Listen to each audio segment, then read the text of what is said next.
I wanted to make furniture, but I had orders for small wooden things like paperweights and bookends and cheese plates. Right. And where do you sell them? and I had my father had discovered a store in Manhattan, in New York City, that sold things like this, and so he got both of us started making little things for them. As soon as they found out I could do this, why, they started giving me ideas like we really could use bookends if you wanted to make bookends, and here are these cheese plates that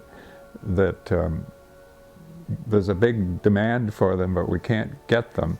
Right. And wouldn't you like to make them? And so I was turning cheese plates and so forth. So it was those first few years out of school and back from Denmark, all this little work, the accessories, they paid to set up my shop.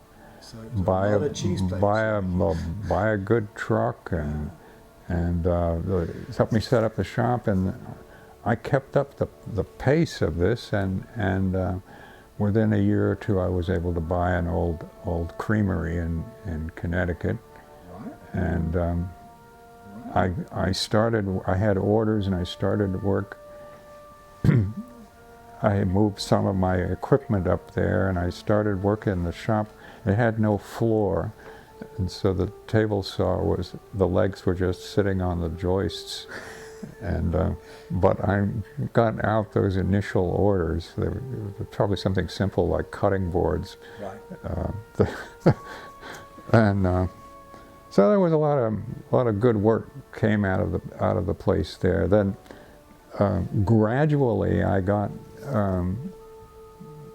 more furniture through the shop. I got some commissions, or did a piece on consignment for the same store that was taking the bookends, and slowly got known for the fact that I could make furniture.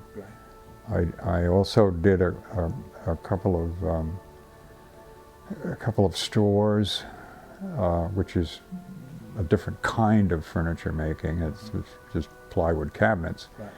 And I did a whole lot of work for a home in Pennsylvania, which meant things like front door and stairway, and so I did a lot of work that got it really was the push behind me. It got me. I mean, in a way, you're now regarded as one of the grand masters of American furniture making. Oh, that's just because I'm older. That's just because. But if you were young, is this the advice you give to someone starting? You've got to make cheese boards and whatever. I would still probably say that. I would say that it's important, if you have ideas for furniture, it's important that you have a place to work, a workshop. So however you can get that workshop together and keep it together, doesn't seem to matter whether you make cutting boards or bookends or graduate to small tables. That's what'll happen. And so that would be my advice. I don't. People have stopped asking me lately, but